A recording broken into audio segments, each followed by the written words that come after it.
এক নম্বর হলো ফারিকুম ফিল জান্নাহ, আর একটা হলো ফারিকুম ফিস সাঈর। একটা হচ্ছে জান্নাতের পথ আর একটা হলো জাহান্নামের পথ। কে দিয়েছেন? আরো জোরে বলেন। একটা হলো জান্নাতের পথ আর একটা হলো জাহান্নামের পথ। আমি দুইটা পথ তোমার সামনে দিয়েছি। ইচ্ছা করলে বান্দা জান্নাতের পথ অবলম্বন করবা, কোনো বাধা। আবার ইচ্ছা করলে জাহান্নামের পথ অবলম্বন করবা, কোনো সমস্যা নাই। ঠিক কিনা? ইখতিয়ারটা কে দিয়েছেন আমাদের? আরো জোরে বলেন। আল্লাহ বললেন, গোলাম শোনো শোনো, তোমার সামনে আমি দুইটা পথ ওপেন করে দিয়েছি, একটা জান্নাতের পথ আর একটা হলো জাহান্নামের পথ। ইচ্ছা করলে তুমি জাহান্নামের পথে চলবা, শয়তানের পথে চলবা, আমার কোনো সমস্যা নাই। কিন্তু আমি রাব্বুল আলামিন তোমাকে পরীক্ষা করার জন্য বানিয়েছি, পরীক্ষা করার জন্য পাঠিয়েছি। কে পাঠিয়েছেন আমাদের? আল্লাহ বললেন, আল্লাযী খালাকাল মাউতা ওয়াল হায়াতা লিয়াবলুয়াকুম আইয়ুকুম আহসানু আমালা ওয়া হুয়াল আজিজুল গফুর। রব্বুল আলামিন বললেন, গোলাম হায়াত এবং মওতের মধ্যখানে একটা সময় আছে না নাই? হায়াত এবং মওতের মধ্যখানে একটা সময় আমি তোমাকে বেঁধে দিয়েছি। জন্ম থেকে মৃত্যু পর্যন্ত যে সময় একটা দিয়েছি, এই সময়ের মধ্যে তোমার পরীক্ষা দেওয়া লাগবে। পরীক্ষাটা নিবেন কে? আরো জোরে বলেন, কে নিবেন? আমরা পরীক্ষা দিতে প্রস্তুত আছি তো সবাই? সাইয়েদনা ইব্রাহিম পরীক্ষা দিয়েছেন, পাশ করেছেন না ফেল করেছেন? কথা বলেন। প্রত্যেকটা পদে পদে তিনি পরীক্ষা দিয়েছেন, প্রত্যেকটা স্টেপে স্টেপে পাশ করেছেন না ফেল করেছেন? প্রথম পরীক্ষা দিয়েছেন, রবকে সে একা নিজে নিজেই চিনেছেন। রবকে সর্বপ্রথম সে নিজে নিজেই চিনেছেন। কেউ তাকে কি চিনে দিয়েছে নাকি? কথা বলেন। সর্বপ্রথম যখন সূর্য উদিত হলেন, তিনি মনে করলেন এটাই মনে হয় আমার রব, এটা কি ইবাদত করব। আবার একটা দল আছে, তারা সূর্যকে পূজা করে, আছে না নাই? কথা বলেন না কেন? চন্দ্রকে পূজা করে, আছে না নাই? দেব দেবীকে পূজা করে, আছে না নাই? কথা বলেন। মূর্তিকে পূজা করে, আছে না নাই? সাপকে পূজা করে, আছে না নাই? সাপ গাছ আমার পূজনীয় নয়, সূর্য আমার দেবতা নয়, তুলসী গাছ আমার পূজনীয় নয়, আর সাপ আমার দেবতা নয়, মূর্তি আমার দেবতা নয়। আমরা একজনের ইবাদত করি, তিনি কে? এজন্য রব্বুল আলামিন বললেন, গোলাম শোনো শোনো, পৃথিবীর কারো ইবাদত করা যাবে না, কারণ আল্লাহ হলেন আহাদ একজন। তিনি কে? এজন্য রব্বুল আলামিন সুন্দর করে তার পরিচয় দিয়েছেন। আমার সাথে বলেন, কুল হুয়াল্লাহু আহাদ আল্লাহুস সামাদ লাম ইয়ালিদ ওয়া লাম ইউলাদ ওয়া লাম ইয়াকুল লাহু কুফুয়ান আহাদ। আল্লাহ বললেন, আমি হলাম এক, আমার কোনো শরীক আছে নাকি? কথা বলেন। লা শারীকা লাকা লাব্বাইক। আমরা যখন হজ করতে যাই তখন বলি লা শারীকা লাকা লাব্বাইক, আল্লাহ তোমার কোনো শরীক নাই। আবার যখন নামাজের মধ্যে দাঁড়িয়ে যে আমরা দাঁড়াই, সর্বপ্রথম পড়ি ইন্নী ওয়াজ্জাহতু ওয়াজহিয়া লিল্লাযী ফাতারাস সামাওয়াতি ওয়াল আরদা হানিফা ওয়া মা আনা মিনাল মুশরিকিন। ওয়াল্লাহ, আমরা পৃথিবীর কারোর সামনে দাঁড়াই নাই, আমরা কার সামনে দাঁড়িয়েছি? কথা বলেন। আমরা পৃথিবীর কোন দেবদেবীর সামনে দাঁড়াই নাই, আমরা অগ্নির সামনে দাঁড়াই নাই, আমরা কোন সাপের সামনে দাঁড়াই নাই। ও রব্বুল আলামিন, তোমার সামনে দাঁড়িয়েছি, পৃথিবীর কোন মূর্তির সামনে আমরা দাঁড়াই। আর আমার কোন শরীকের সাথে সম্পর্ক, শিরকের সাথে আমাদের কোনো সম্পর্ক নাই। আমরা দৈনিক 5 বার করে রব্বুল আলামিনের সামনে দাঁড়াই, আর এই কথাটা বলি, ঠিক কিনা? কিন্তু আমাদের সাথে শিরকের কোনো সম্পর্ক থাকবে নাকি? কথা বলেন। সাইয়েদনা ইব্রাহিম আলাইহিস সালাতু ওয়াস সালাম পরীক্ষা দিয়েছেন, সূর্য উঠলেন। সূর্য ওঠার পরে তিনি বললেন, এটাই মনে হয় আমার গড হবে, এটাই মনে হয় আমার আল্লাহ হবে। এরপরে সন্ধ্যাবেলায় যখন সূর্য ডুবে গেল, সাইয়েদনা ইব্রাহিম ভাবলেন যে রব সকালবেলা উদিত হয়, বিকাল বেলা ডুবে যায়, এটা কোনো রব হতে পারে? আবার রাতের বেলা চন্দ্র ওঠে, রাতের বেলা যখন চন্দ্র উঠলো, এরপরে সাইয়েদনা ইব্রাহিম মনে মনে ভাবলেন, এটাই মনে হয় আমার রব হতে পারে। এরপরে সকালবেলা চন্দ্র বিলীন হয়ে গেল। সাইয়েদনা ইব্রাহিম ভাবলেন যে রব রাতের বেলা উঠলো আবার রাতের বেলা ডুবে গেল, এটা আমার রব হতে পারে? এরপরে একের পর এক যখন সব বৃথা যাচ্ছে, তখন উনি ভাবলেন যিনি সূর্য উঠাচ্ছেন, যিনি চন্দ্র উঠাচ্ছেন, যিনি রাত দিচ্ছেন, যিনি দিন দিচ্ছেন, যিনি গোটা পৃথিবীরা সৃষ্টি করেছেন, পৃথিবীর কোনো কিছু আমার রব হতে পারে না। যিনি সবকিছু একত্রিত ভাবে মেনটেন করে চলেছেন, তিনি হলেন আমার রব। ঠিক কিনা? আমাদের রব কয়জন? আরো জোরে বলেন, আমাদের রব কয়জন? একজন। তিনি কে? একটু ডাক দেন তো, ইয়া আল্লাহ। আবার হৃদয় থেকে ডাক দেন, ইয়া আল্লাহ। তৃতীয়বার জবান খুলে ডাক দেন, ইয়া আল্লাহ। যুবক কারা কারা এসেছে? যুবক ভাইরা কারা আছে যারা বিবাহ করো নাই? যারা বিবাহ করো নাই হাত উঠাও। আচ্ছা, এবার হাত নামাও। যারা বিবাহ করেছে তারা হাত উঠাও। আমরা একটা কম্পিটিশন করব, ছোট্ট একটা কম্পিটিশন। আমি বলবো লিল্লাহে তাকবীর, সর্বপ্রথম যারা বিবাহ করো নাই তারা বলবা আল্লাহু আকবার। রাজি আছো? কে জিতে দেখা যাবে আজকে? বিবাহিতরা জিতে নাকি অবিবাহিত যারা তারা জিতে যায়? রাজি আছেন? রাজি আছেন তো সবাই? গলা অনেকে কেশে নিচ্ছে। আচ্ছা ঠিক আছে, দেখা যাবে কারা কম্পিটিশনে জিতে যায়। যুবক যারা প্রস্তুত আছো তোমরা? রেডি? সব যুবকরা রেডি হয়েছো? লিল্লাহি তাকবীর, মাশাআল্লাহ। এবার যারা বিবাহ করেছেন, আমাদের চট্টগ্রামে একটা ভাষা আছে, যারা বিবাহ করেছেন তাদেরকে বলা হয় বিয়াতা, আর যারা বিবাহ করে নাই তাদেরকে বলা হয় আবিয়াতা। আচ্ছা, যারা আবিয়াতা তাদের শেষ, এবার যারা বিয়াতা তাদের শুরু। ঠিক আছে? বিবাহ করেছেন যারা তারা রেডি আছেন? লিল্লাহি তাকবীর।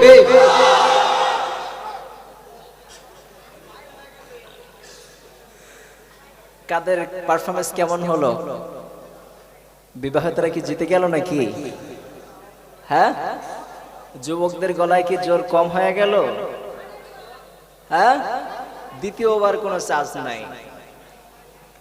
সবাই মিলে এবার তিনবার। রাজি আছেন? এই যে কণ্ঠ দিয়ে আমরা আল্লাহ তাআলার নাম ডেকেছি, সবাই মিলে তিনবার আমরা চিৎকার করে বলবো লিল্লাহি তাকবীর, লিল্লাহি তাকবীর। শেষবার এই প্যান্ডেলটা কাঁপাতে হবে, পারবেন তো সবাই? লিল্লাহি তাকবীর।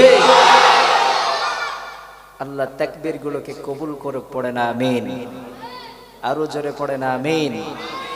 তাহলে আমরা কি শুনতে এসেছি? এই কোরআন থেকে আমরা সবকিছু ওপেন করব, কোরআন থেকে সুন্দর করে আমরা ব্যাখ্যা বিশ্লেষণ শুনবো ইনশাআল্লাহ। তাহলে এই কোরআনটা কি জন্য এসেছে আমাদের কাছে, কোরআনটা কি জন্য আমাদের কাছে এসেছে একটু সামান্য বলে আমার মূল আলোচনায় চলে যাব ইনশাআল্লাহ। এই কোরআনটা কি জন্য এসেছে, কোরআনটা কেন নাজিল হয়েছে, কোরআনটা কেন আমাদের কাছে এসেছে একটু সামান্যতম জানবো ইনশাআল্লাহ। আল্লাহ বললেন, গোলাম শোনো শোনো, এই কোরআনটাকে তোমাদের নিকটে কি জন্য পাঠিয়েছি, কি কারণে পাঠিয়েছি। আল্লাহ বললেন, হুয়াল্লাযী ইউনাজ্জিলু আলা আবদিহি আয়াতিন বাইয়িনাতিন লিয়ুখরিজাকুম মিনায-যুলুমাতি ইলান-নূর। আল্লাহ বললেন, গোলাম শোনো শোনো, এই কোরআনটাকে কি জন্য তোমাদের নিকটে পাঠিয়েছি, এই কোরআনটাকে কি জন্য নাজিল করেছি। যেই মানুষগুলো অন্ধকারের মধ্যে ছিল, যেই মানুষগুলো পথ হারা ছিল, যেই মানুষগুলো অন্ধকারের মধ্যে নিমজ্জিত ছিল, পথ হারা ছিল, আলোর পথে আসে নাই, সুপথে আসে নাই, আমি রাব্বুল আলামিন এই কোরআনটাকে নাজিল করেছি মিনাজ-জুলুমাতি ইলান-নূর। এই কোরআনটাকে নাজিল করেছি অন্ধকারের মানুষগুলোকে আলোর দিকে নিয়ে আসার জন্য, এই কোরআনটাকে নাজিল করেছি। সুবহানাল্লাহ পড়ে। এই কি ব্যাপার, ওঠাওঠি শুরু হলো কেন? সমস্যা হচ্ছে কোনো? সাউন্ড নেই কোনো না? এই অপারেটর ভাই কোথায়? অপারেটর ভাই কোথায়? কোনো সাউন্ড নাই কেন?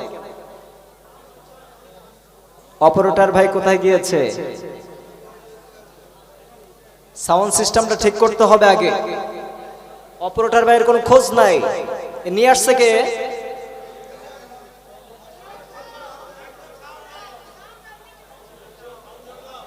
অপারেটর ভাই যে ঘুমাচ্ছে নাকি?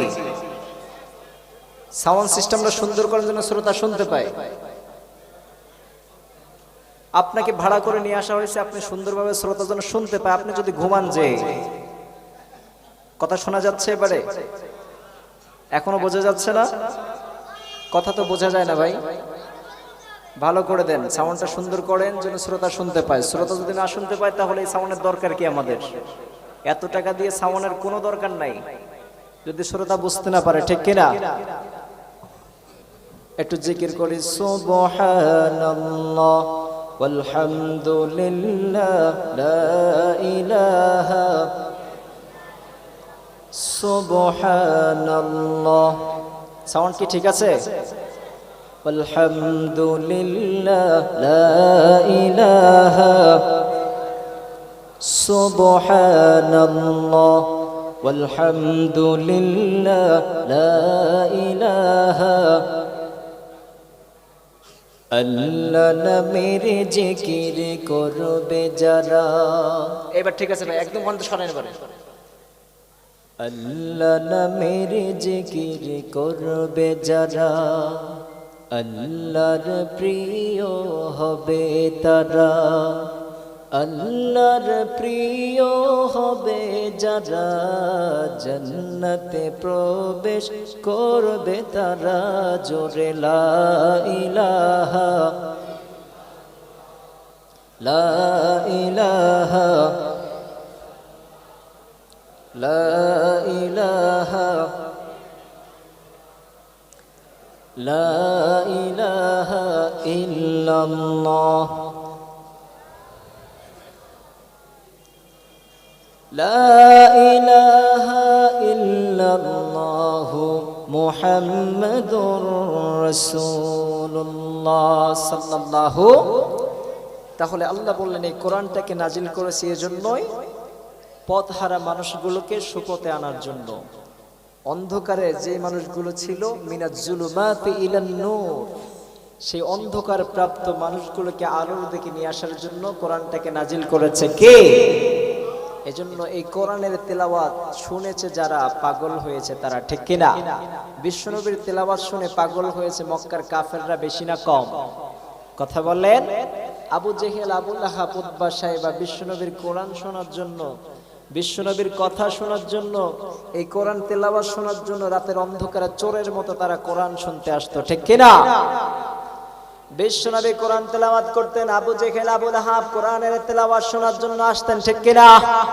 বিশ্বনবী কোরআন তেলাওয়াত করতেন, আবু জেহেল দেওয়ালের পিছে এসে দাঁড়ায় থাকতো। আবার বিশ্বনবী তেলাওয়াত করতেন, উতবা সাইবা দাঁড়িয়ে থাকতেন তেলাওয়াত শোনার জন্য। সব নবীরা তেলাওয়াত করতেন আর কাফেররা শুনতেন তেলাওয়াত গুলো। বিশ্বনবী তেলাওয়াত করলেন, একবারে সাইয়েদনা মুসাবের কানে কোরআনের তেলাওয়াত পৌঁছে গিয়েছে। সাইয়েদনা মুসাব কোরআনের তেলাওয়াত যখন শুনেছে, মুসাব কোরআনের তেলাওয়াত শুনে পাগল হয়ে গিয়েছে। সুবহানাল্লাহ পড়ে। সাইয়েদনা মুসাব বললেন, এই কোরআনের তেলাওয়াত কোথায় গেলে পাওয়া যায়, কোথায় গেলে শোনা যায়? সাইয়েদনা মুসাব বললেন, এই কোরআনের তেলাওয়াত কোথায় গেলে পাওয়া যাবে, এই কোরআনের তেলাওয়াত কোথায় গেলে শোনা যাবে আমি জানতে চাই। সাইয়েদনা মুসাবকে একজন খবর দিলেন, যাও মুহাম্মাদের কাছে চলে যাও, আব্দুল্লাহর বেটা মুহাম্মদ, তার কাছে তুমি যদি যেতে পারো তাহলে সেখানে তুমি কোরআনের তেলাওয়াত শুনতে পাবে, কোনো সমস্যা। সাইয়েদনা মুসাব বিশ্বনবীর খোঁজে বের হয়ে গেলেন, আব্দুল্লাহর বেটা মুহাম্মাদের খোঁজে বের হয়ে গেলেন।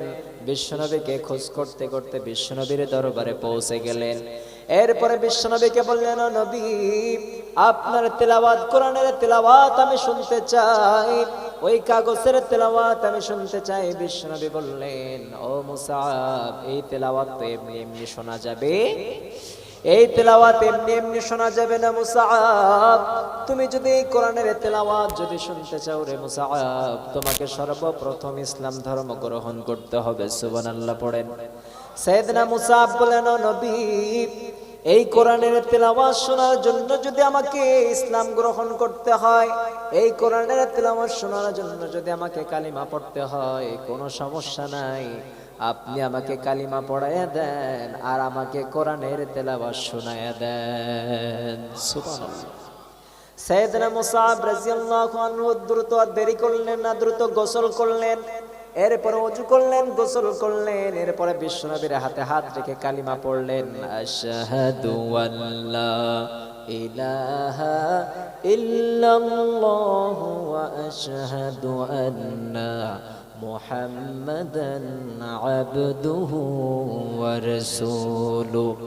সাইয়েদনা মুসাব মুসলমান হয়ে গেলেন, কোরআনের তেলাওয়াত শুনতে শুরু করলেন। এক টুকরা কোরআনের তেলাওয়াত সাইয়েদনা মুসাবের কাছে দেওয়া হলো। সাইয়েদনা মুসাব বাসায় নিয়ে চলে গেলেন। বাসায় নিয়ে যাওয়ার পরে সাইয়েদনা মুসাব রাদিয়াল্লাহু আনহু তার রুমের মধ্যে চলে গেলেন। এরপরে মা টের পেয়ে গেলেন মুসাব গুনগুন করে ঘরের মধ্যে কি পড়ে।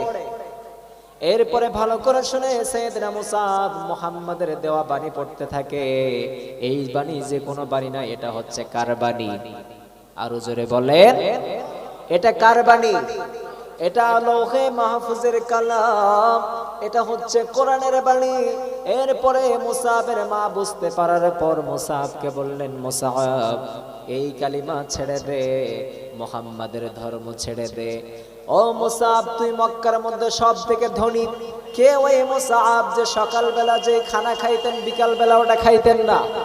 সকালবেলা যে জামা পরতেন, বিকাল বেলা ওটা ফেলে দিতেন। সকালবেলা যে জুতা পরতেন, বিকাল বেলা ওই জুতাটা ফেলে দিতেন, ওটা আর পরতেন। এরপরে সকালবেলা যে গাড়ির সোয়ারি হতেন, যে ঘোড়া চড়তেন, বিকাল বেলা ওটা ফেলে দিতেন, ভিন্ন আর একটা ঘোড়া চড়তেন।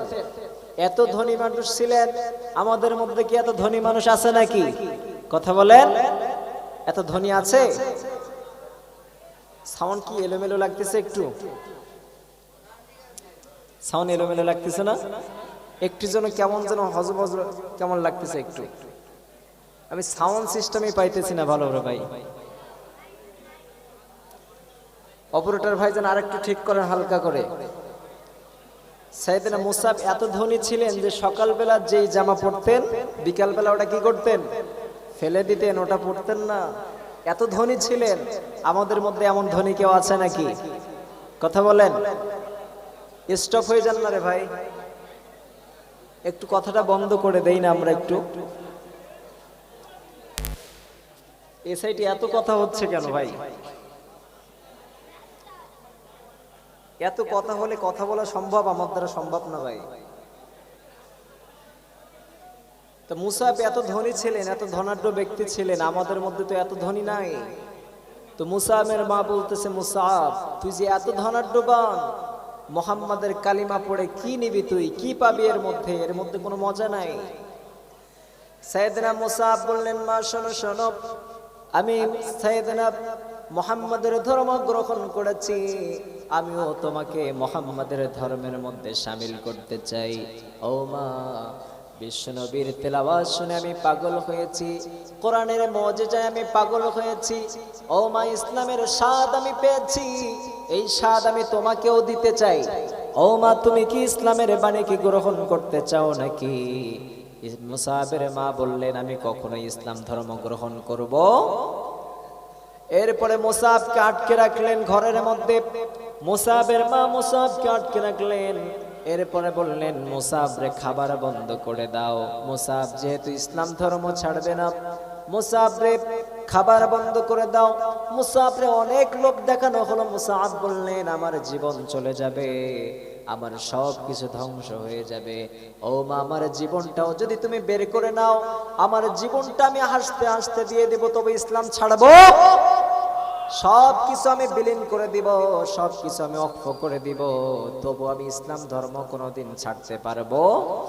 মুসাবের মা বললেন, মুসাব শোনো শোনো, একটা কথা জেনে রেখে দাও, মুসাব তুমি যদি ইসলাম ধর্ম না ছাড়ো, তাহলে তোমাকে আমি হত্যা করব না, তোমাকে এই ঘরের মধ্যে বন্দি করে রাখবো।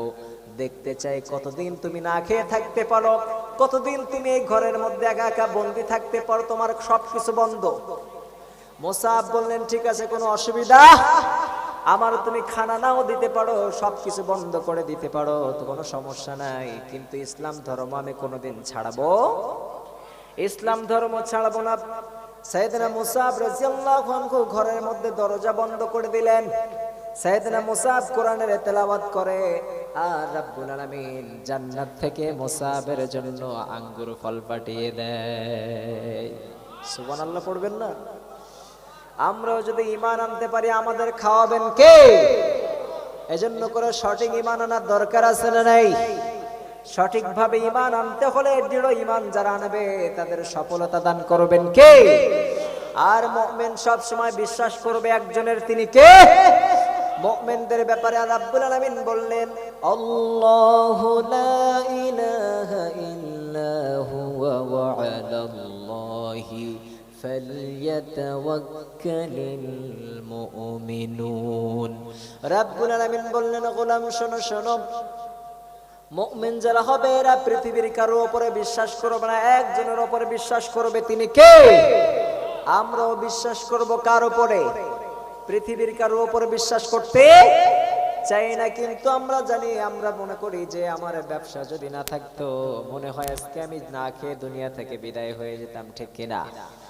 আবার আমরা মনে করি যদি আমার মুদিখানা না থাকতো, দোকান না থাকতো, মনে হয় আমার আজকে রুটি রোজগার জুটতো, কিন্তু সব কিছুর মালিক একজন, তিনি কে?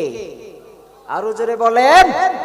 আবার মাঝে মাঝে বলি, ডাক্তার সাহেব আপনি যদি সঠিক মতো চিকিৎসা না করতেন, ট্রিটমেন্ট না করতেন, তাহলে মনে হয় আমি, আমার মা দুনিয়া থেকে বিদায় হয়ে যেত, আছে না নাই? কথা বলেন। কিন্তু রোগ দেওয়ার মালিক কে?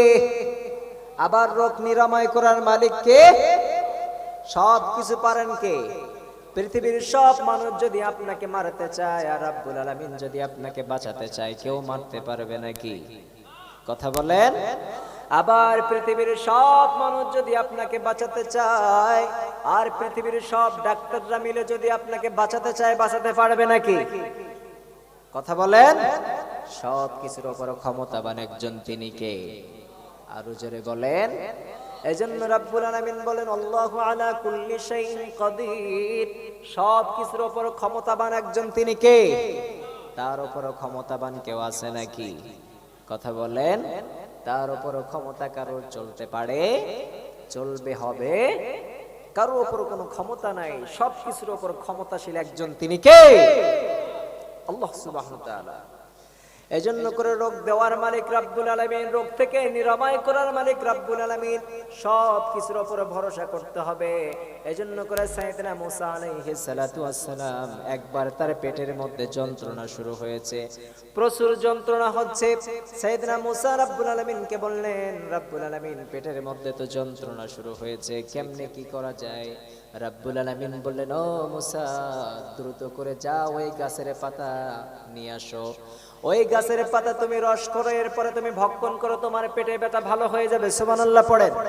সাইয়েদনা মুসা আলাইহিস সালাতু ওয়াস সালাম গাছের নিকটে চলে গেলেন, এরপরে গাছের পাতা নিলেন, এরপরে রস করলেন, ভক্ষণ করলেন, মুহূর্তের মধ্যে পেটের ব্যথা ভালো করে দিলেন কে? কিছুদিন পরে আবার সাইয়েদনা মুসার পেটের ব্যথা আবার শুরু হলো। এরপরে সাইয়েদনা মুসার জানা আছে কোন গাছের পাতা খেলে পেটের ব্যথা ভালো হয়, কারণ পূর্বে তো রাব্বুল আলামিন জানিয়ে দিয়েছে, ঠিক কিনা? সাইয়েদনা মুসা রাব্বুল আলামিনের কথা মতো রাব্বুল আলামিনের কাছ থেকে আর পারমিশন নেয় নাই, নিজে করে নিজের মতো মাতব্বাড়ি করে নিজে নিজে সেই গাছের নিকটে চলে গিয়েছে। এরপরে গাছের থেকে পাতা নিয়েছে, এরপরে গাছের পাতা নিয়ে রস করে নিজে নিজে ভক্ষণ করেছে, কিন্তু পেটের ব্যথা ভালো হয়। কিছুদিন পরে পেটের ব্যথা ভালো হয় না কেন? রাব্বুল আলামিন কে বললেন, রাব্বুল আলামিন পেটের ব্যথা তো ভালো হয় না, কারণ কি? রাব্বুল আলামিন বললেন, মুসা, ওই দিন তো তুমি আমার কাছে পারমিশন চেয়েছো, আজকে তো তুমি আমার কাছে পারমিশন চাও নাই, ঠিক কিনা? গাছের পাতার কোনো ক্ষমতা নাই রে মুসা, কোনো ঔষধের কোনো ক্ষমতা নাই রোগকে নিরাময় করবে, ঠিক কিনা? গাছের পাতার কোনো ক্ষমতা নাই তোমার রোগকে নিরাময় করবে। ও মুসা, ওই গাছকে আমি সেই দিন অর্ডার করেছিলাম তোমার পেটের ব্যথাকে ভালো করার জন্য, আজকে তো আমি অর্ডার করি নাই, এজন্য তোমার পেটের ব্যথা ভালো হয়। এজন্য সব সময় আমরা কার কাছে চাইবো? রোগ থেকে মুক্তি। কথা বলেন। আমার যত বড় রোগ হোক না কেন, যত বড় ব্যথা বেদনা হোক না কেন, সর্বপ্রথম কার কাছে চাইতে হবে? আরো জোরে বলেন, ইদা সাআলতা ফাসআলিল্লাহ, তার কাছে সর্বপ্রথম চাও, যার কাছে চাইলে সবকিছু পাওয়া যায়, ঠিক কি না? আপনি তার কাছে চাইবেন, কিন্তু পৃথিবীর মানুষের কাছে চাইলে মানুষগুলোর বারবার চাইলে মানুষগুলো রেগে যায়, ঠিক কি না? আপনি প্রথমবার চাইলেন হয়তো আপনাকে দিল, দ্বিতীয়বার চাইলেন হয়তো দিল, তৃতীয়বার চাইলেন হয়তো দিল, কিন্তু চতুর্থবার চাইবেন আপনার উপর রাগান্বিত হয়ে যাবে। কিন্তু এমন একটা রব আমরা পেয়েছি, যেই রবের কাছে আপনি যতবার চাইবেন আপনার উপরে ততবার খুশি হয়ে যায়, ঠিক কিনা? এজন্য আমরা সবকিছু চাইবো কার কাছে? রাজি আছেন তো সবাই? আল্লাহ কবুল করুক, পড়ে না আমিন। এরপরে সাইয়েদনা মুসাব রাদিয়াল্লাহু আনহু অন্ধকার ঘরের মধ্যে বসে বসে কোরআনের তেলাওয়াত করে, আর জান্নাত থেকে রাব্বুল আলামিন আঙ্গুর পাঠিয়ে দেয়। সাইয়েদনা মুসাব এক সপ্তাহ পার হয়ে গেল। এক সপ্তাহ পরে মুসাবের মা মদ এবং শুকরের গোশত পাঠিয়ে দিলেন রুমের মধ্যে। মুসাব তো এখন ক্ষুধার্ত আছে, মুসাবের সামনে মদ এবং যদি মাংস চলে যায় সে পরোয়া না করে সে খেয়ে ফেলবে, ভক্ষণ করবে। সাইয়েদনা মুসাবের পেট ক্ষুধার্ত নাকি ভরপুর আছে? কথা বলেন, মুসাবের পেট ক্ষুধার্ত নাকি ভরপুর? কথা বলেন, ভরপুর আছে, তার কি ক্ষুধা আছে? মুসাবের মা গোশত পাঠিয়ে দিলেন, মদ পাঠিয়ে দিলেন, মুসাব ফেরত দিয়ে দিলেন, যাও মা, তোমার এই হারাম খাবার আমি ভক্ষণ করতে পারবো, কারণ ইসলাম মদ হারাম করেছে, শুকরের গোশত হারাম করেছে। কিন্তু আমাদের সমাজের মধ্যে কিছু মুসলমান আছে যারা মদ পান করে, আছে না নাই? কথা বলেন না কেন? মদ পান করে এমন ব্যক্তি আছে না নাই? দুনিয়াতে যারা মদ পান করবে, জান্নাতে রাব্বুল আলামিন তাদেরকে মদ পান করাবে না। এজন্য মদ থেকে সাবধান হয়ে যাও, তওবা করো আজ থেকে। দুনিয়াতে মদ খেলে আল্লাহ তাআলা জান্নাতে হয়তো তোমাকে মদ নাও দিতে পারে, কারণ মদের মতো জান্নাতে তোমাকে মদ দেওয়া হবে, যা ইচ্ছা, যত ইচ্ছা তত ইচ্ছা তুমি জান্নাতের মধ্যে মদ পান করতে পারবে, কোনো সমস্যা। কিন্তু দুনিয়াতে হারাম করেছেন কে? আরো জোরে বলেন। এজন্য মদ পান করা যাবে? যুবকরা এই নেশা আসক্ত আছে না নাই? গাঁজায় আসক্ত আছে না নাই? সব যুবকরা বর্তমান নেশার মধ্যে আসক্ত আছে না নাই? কথা বলেন। যুবকদের সমস্যা কয়টা? সব নেশার মধ্যে লেগে আছে। কেউ ফোনের নেশায় পড়ে আছে, কেউ ফ্রি ফায়ারের নেশায় পড়ে আছে, কেউ গাঁজার নেশায় পড়ে আছে, কেউ মেয়ের নেশায় পড়ে আছে, আবার কেউ মদের নেশায় পড়ে আছে, ঠিক কিনা? আবার যুবকদের সব থেকে বড় নেশা হচ্ছে প্রেমের নেশা, ঠিক কিনা? কথা বলেন। শুধু যুবকদের না, যুবতীদের আছে না নেই? কথা বলেন। যুবক যুবতী উভয়টাই প্রেমের নেশা আসক্ত। শুধু এখন যুবক যুবতী নয়, এখন দেখা যায় 30 আপ হয়ে গেছে, 30 প্লাস, 30 প্লাস, 40 প্লাস বয়সের নারী এবং পুরুষরাও পরকীয়া আসক্ত আছে না নাই? কথা বলেন। একটা পরকীয়া আপনার সন্তানের জীবনকে নষ্ট করে দিতে পারে। একটা পরকীয়া করলে আপনার 2 বছরের একটা সন্তান আছে, এমনকি দেখা যায় পরকীয়া করে নিজের 2 বছরের সন্তানকে হত্যা করে পরকীয়া প্রেমিকের সাথে পালিয়ে যায়, আছে না নাই? আছে। এই সমস্ত কাজ করা যাবে? আমাদের বাংলাদেশে অহরহ ঘটতেছে এগুলা, যে একজন 25 বছরের একটি নারী প্রেমিকের সাথে 2 বছরের একটা সন্তানকে মেরে চাউলের ড্রামের মধ্যে রেখে প্রেমিকের সাথে পালিয়েছে। এমন মর্মান্তিক ঘটনা এই সমাজের মধ্যে আছে না নাই? কথা বলেন। এজন্য করে একটা ফ্যামিলিকে ধ্বংস করার জন্য একটা পরকীয়া যথেষ্ট, ঠিক কিনা? এজন্য পরকীয়া থেকে আমাদের সমাজকে হেফাজত করুক, পড়ে না আমিন। বর্তমান যুবকদের প্রেম একটা নয়, একটার লাইন আছে 5টা 6টার সাথে, আছে না নাই? আর রাত যত গভীর হয়ে যায় যুবকদের পরকীয়া, যুবকদের প্রেম আলাপ শুরু হয়ে যায়, আছে না নাই? কথা বলেন। 1টা 2টার সাথে চ্যাটিং, রাত 1টা 2টা 3টা পর্যন্ত চ্যাটিং করে, আছে না নাই? এটা কি করা যাবে? কথা বলেন। যুবকরা এই যে হোয়াটসঅ্যাপ, মেসেঞ্জার, ইমো, ভাইবার নিয়ে সব সময় ব্যস্ততার মধ্যে, আছে না নাই? এগুলো থেকে বের হওয়ার দরকার, আছে না নাই? 7 শ্রেণীর মানুষকে আল্লাহ সুবহানাহু ওয়া তাআলা আরশে আজিমের নিচে ছায়া দান করবেন। এর মধ্যে হচ্ছে 2 প্রকারের যুবক, সুবহানাল্লাহ পড়েন। 1 নাম্বার হচ্ছে বিশ্বনবী বললেন, আশ-শাবুল্লাযী ইয়া'বুদুল্লাহা ফি শাবাবিহি যেই যুবক যৌবন বয়সে নৃত্য ড্যান্স দেখে না, যেই যুবক যৌবন বয়সে মুভি দেখে না, নাট্য সিরিয়াল দেখে না, যে যুবক যৌবন বয়সে হিন্দি ডান্স দেখে না, যে যুবক যৌবন বয়সে বিভিন্ন হট ফিল্ম দেখে, যেই যুবক যৌবন বয়সে সালমান খানকে ফলো করে না, শাহরুখ খানকে ফলো করে না, যে যুবক যৌবন বয়সে ঋত্বিককে ফলো করে না, কিন্তু আমাদের যুবকরা সব এইগুলোকে ফলো করে কি করে না? কথা বলেন না কেন? সালমান খান কিভাবে গেঞ্জি পরে, কিভাবে প্যান্ট পরে, সেটাকে আগে ফলো করে, আছে না নাই? কথা বলেন। সেইভাবে তারা প্যান্ট পরতে চায়, সেইভাবে তারা গেঞ্জি গায়ে দিতে চায়, সেইভাবে তারা চুলের স্টাইল দিতে চায়, কিন্তু আমাদের ফলো করতে হবে, তিনি হলেন মুহাম্মদ সাল্লাল্লাহু। আমরা ফলো করব বিশ্বনবীকে, ঠিক কিনা? আমরা ফলো করব সাহাবায়ে কেরামদেরকে, আমরা ফলো করব নবী আলাইহিস সালাতু ওয়াস সালামদেরকে। কিন্তু বর্তমান যুবকরা ফলো করে সালমান খানকে, শাহরুখ খানকে, খয়ার খানকে, জর্দা খানকে, আছে না নাই? কথা বলেন না কেন? এগুলো আমাদের দ্বারা মুসলিম যারা হবে, মুমিন যারা হবে, এরা কখনো করতে পারে? যুবকরা এর পর থেকে ফিরে আসতে পারবো তো সবাই? কথা বলেন। এগুলো আমার মডেল হতে পারে না।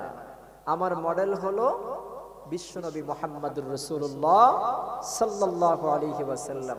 আমাদের মডেল বানাতে রাজি আছি তো সবাই? কথা বলেন। আমাদের মডেল হবে মুহাম্মদ। কে কে চান হাত তুলে দেখান। আমাদের মডেল কে? সবাই বলেন। মুহাম্মদুর রাসূলুল্লাহ সাল্লাল্লাহু আলাইহি ওয়াসাল্লাম। রাজি আছেন মডেল করতে? এজন্য বিশ্বনবী বললেন, আশ-শাবুল্লাযী ইয়াবুদুল্লাহা ফি শাবাবিহি, যেই যুবক যৌবন বয়সে রব্বুল আলামিনের ইবাদত করে, এই যুবক আরশে আজিমের নিচে রব্বুল আলামিন তাকে ছায়া দান করবে। দ্বিতীয় নাম্বার হচ্ছে ওই যুবক, যেই যুবক রাতের অন্ধকারে কোন সুন্দরী নারী তাকে ডেকেছে, রাতের আধারে তাকে কোন সুন্দরী নারী, স্নিগ্ধা নারী, কাজল কালোকে, সুন্দর চেহারা, ভালো বংশের মেয়ে তাকে ডেকেছে, ওই যুবক বলে, ইন্নী আখাফুল্লাহ, আমি পৃথিবীর কাউকে ভয় করি না, পৃথিবীর কাউকে আমি অনুসরণ করি না, পৃথিবীর কাউকে আমি দেখানোর জন্য ইবাদত করি না, আমি একমাত্র ভয় করি ইন্নী আখাফুল্লাহ, আমার রব হলো একজন, আমি আমার রবকে ভয় করি। সুবহানাল্লাহ। আমার রবকে আমি ভয় করি, পৃথিবীর কাউকে আমি ভয় করি না। যেই যুবক যৌবন বয়সে কোনো নারীর প্রেমে আসক্ত হয় না, যেই যুবক যৌবন বয়সে কোনো নারীর পিছনে দৌড়ায় না, এই যুবককে আরশে আজিমের নিচে ছায়া দান করবেন একজন, তিনি কে? তাহলে মেয়েদের পিছনে দৌড়ানো যাবে? কথা বলেন। একটু দৌড়ানো যাবে, একটু দৌড়ানো যাবে। তাহলে মেয়েদের পিছনে দৌড়ানো যাবে না। আমরা দৌড়াবো মসজিদের দিকে। রাজি আছেন? কথা বলেন। মসজিদের সাথে যাদের সংযোগ থাকবে তাদের হৃদয়টাকে কোমল করে দিবেন কে? এজন্য মসজিদের সাথে সম্পর্ক রাখার দরকার আছে না নেই? কথা বলেন। মসজিদের সাথে সম্পর্ক রাখতে হবে, কিন্তু আমাদের মসজিদের সাথে সম্পর্ক নাই। কথা বলেন। সম্পর্ক আছে? মসজিদের সাথে আমাদের কোনো সম্পর্ক নাই। ঘুমাইয়া কাজা করেছে ফজর, যখনই জাগুনি তখনই জোহর, হেলায় খেলায় কেটেছে আছর, মাগরিবের ওই শুনিয়া যান, এসাতে আসে এখনো স্থান, বাজিছে দামামা বদরে আমামা, শির উঁচু করে মুসলমান, দাওয়াত এসেছে নয়া জামানার, ভাঙা কিল্লায় উড়ে নিশান। রব্বুল আলামিন বললেন, শোনো গোলাম, শোনো শোনো, তোমার ফজরের সময় হয়েছে, ফজরটা তোমার ঘুমের মধ্যে কেটে গিয়েছে। আমাদের ফজরটা ঘুমের মধ্যে কেটে যায়, জোহরটা হেলায় খেলায় কেটে যায়, আসরটা আমাদের খেলাধুলার মধ্যে কেটে যায়, মাগরিবটা আমাদের বন্ধু বান্ধবের আড্ডার মধ্যে চলে যায়, এরপরে এর সাথে আসে স্থান, কিন্তু এর সাথে সময় দেওয়ার সময় আমাদের নাই, মদের মধ্যে চলে যায়, ঠিক কিনা? কিন্তু বিশ্বনবী বললেন, কেউ যদি ফজরের নামাজ আদায় করে, রাতের মধ্যে কোনো গুনাহ হতে পারে কি পারে না? কথা বলেন। রাতের মধ্যে যদি কোনো গুনাহ হয়ে যায়, যদি কেউ ফজরের সময় নামাজের জন্য আসে, ফজরের সময় নামাজের জন্য ওঠে, হাতে পানি লাগার সাথে সাথে হাতের গুনাহ রব্বুল আলামিন তার মাফ করে দেয়। মুখে পানি লাগার সাথে সাথে মুখের গুনাহ মাফ হয়ে যায়। সুবহানাল্লাহ পড়েন। পায়ে পানি লাগার সাথে সাথে পায়ের গুনাহ মাফ হয়ে যায়। আবার রব্বুল আলামিন বললেন ফজর থেকে নিয়ে জোহর পর্যন্ত যে সময়টা আছে, এই সময় যদি কেউ গুনাহ করে ফেলে, জোহরের নামাজের সাথে সাথে তার ফজর থেকে জোহর পর্যন্ত গুনাহগুলো মাফ করে দেন কে? জোহর থেকে নিয়ে আসর পর্যন্ত সময়ের গুনাহগুলো মাফ করেন কে? এরপরে এক জুমা থেকে নিয়ে আরেক জুমা পর্যন্ত যদি কোনো গুনাহগুলো কাফফারা হয়ে যায়, কেউ যদি জুমার নামাজ পড়ে তওবা করে, তাকে মসজিদ থেকে মাসুম বানিয়ে রব্বুল আলামিন বের করে দেয়। 5 ওয়াক্ত নামাজ হলো ওই নদীর মতো। বিশ্বনবীর কাছে এক সাহাবী প্রশ্ন করলেন, ও নবী, নামাজ হলো কেমন? নামাজ কেমন আমি জানতে চাই। বিশ্বনবী বললেন, ও সাহাবী, মনে করো তোমার বাড়ির সামনে দিয়ে একটা নদী প্রবাহিত হয়েছে। ওই নদীতে তুমি যদি 5 বার গোসল দাও, একবার গোসল করলেই তো তোমার গায়ে কোনো ময়লা থাকতে পারে না। একবার গোসল করে দিলেই তো গায়ের ময়লা সাফ হয়ে যায়। কিন্তু ওই নদীতে কেউ যদি 5 বার গোসল দেয়, তার গায়ে ময়লা থাকতে পারে নাকি? কথা বলেন। কেউ যদি নদীতে 5 বার দৈনিক গোসল করে, তার গায়ে যেমন ময়লা থাকতে পারে না। বিশ্বনবী বললেন, যেই ব্যক্তি 5 বার গোসল করবে, যেই ব্যক্তি 5 ওয়াক্ত নামাজ আদায় করবে, 5 বার যেমন গোসল করলে তার গায়ে যেমন ময়লা থাকতে পারে না, যেই ব্যক্তি 5 ওয়াক্ত সালাত পড়বে, ওই ব্যক্তির গায়ে কোনো গুনাহের ধুলাবালি থাকতে পারে না। সুবহানাল্লাহ পড়ে। এজন্য করে নামাজ পড়ার দরকার আছে না নাই? নামাজের দরকার আছে না নাই? 5 ওয়াক্ত পড়বেন তো সবাই, নাকি ফজর বাদ দিবেন? কে কে ফজর পড়বেন হাত উঠান। সবাই ফজর পড়বেন না? অনেকেই ফজর পড়বেন, হাত উঠায় নেই। তাহলে ঘুমাবেন? আপনারা ঘুমাবেন? ঘুম পাটি কে কে হাত উঠান। ঘুম পাটি কে কে হাত উঠান।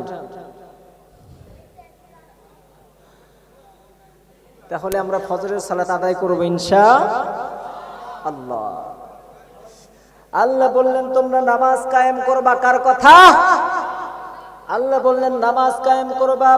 আকিমিস সালাতা লিদুলুকিশ শামসি ইলা গাসাকিল লাইল ওয়া কুরআনাল ফজর ইন্না কুরআনাল ফজরি কানা মাশহুদা।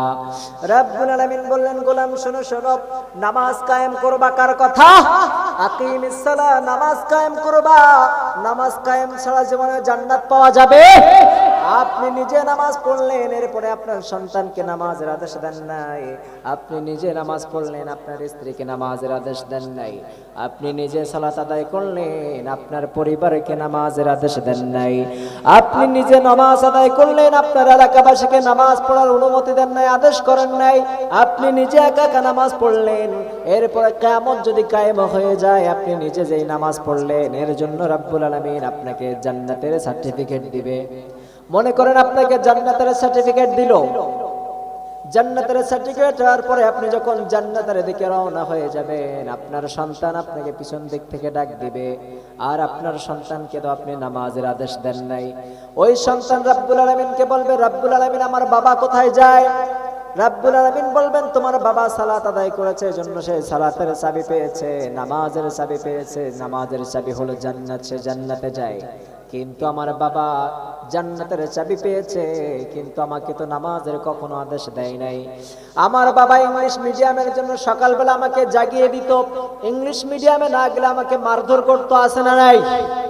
আমার বাবা অঙ্ক মিডিয়ামে না গেলে আমাকে মারধর করতো, কিন্তু একদিনও নামাজের জন্য মারধর করে নাই, একদিনও নামাজের জন্য বকাবকি করে নাই।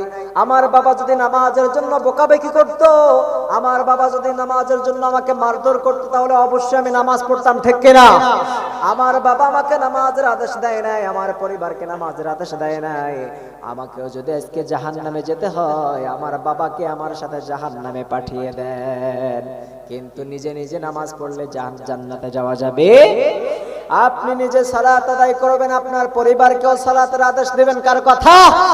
এজন্য করে নিজে নামাজ পড়বেন, অপরকে নামাজের আদেশ দিবেন। এজন্য রাব্বুল আলামিন বলবেন, আবার যখন নামাজ পড়বা ধীরস্থিরতার সাথে, খুশু খুজুর সাথে নামাজ আদায় করতে বলেছেন কে? আরো জোরে বলেন। এজন্য রাব্বুল আলামিন বললেন, ওয়াল্লাযীনা হুম লিফুরুজিহিম ইউহাফিযুন। রাব্বুল আলামিন বললেন, গোলাম একটু জিকির করি সুবহানাল্লাহ লা ইলাহা